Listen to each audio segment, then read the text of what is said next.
უნდა უჯერებთ მათ, ვინც ამბობს, რომ ადრე მსოფლიო თუნდაც შედარებით სამართლიანი იყო და ახლა ტრამპის ადმინისტრაცია აფუჭებს ყველაფერს.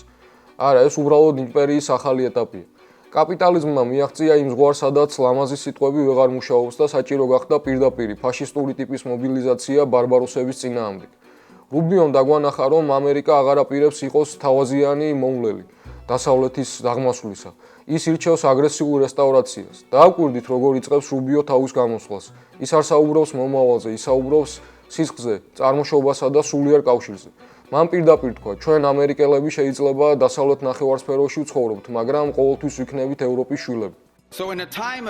ასე რომ, იმ ეპოქაში, როდესაც საგაზეთო სათაურები ტრანსატლანტიკური ერისა და კავშირის დასასრულს გვამცნობენ, მინდა ყველასთვის მკაფიოდ და ნათლად ითქვას.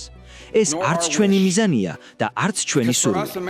რადგან ჩვენთვის, ამერიკელებისთვის, ჩვენი სახლი შეიძლება დასავლეთ ნახევარსფეროშია, მაგრამ ჩვენ ყოველთვის დავრჩებით ევროპის შვილად. მან ახსენა კოლუმბი, როგორც ქრისტიანობის მომტანი და პიონერი ერის ფანტაზიის გამსაზღვრელი ლეგენდა. მან ახსენა ინგლისელი სეთლერები, რომელთა წინაშეც ამერიკელებს უალია. შოტლანდიელ, ირლანდიელი ამაყი და გულადი კლანები ოლსტერის ბორცვებიდან, რომლებმაც ამერიკას მისცეს დეივი კორკეტი და ნილ არმსტრონგი.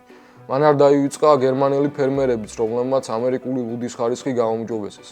ეს ყველაფერი ერთი შეხედვით უწყინარი ნოსტალგია გეგონებათ, მაგრამ სინამდვილეში ეს არის ისტორიის პრივატიზაცია და წმენდა.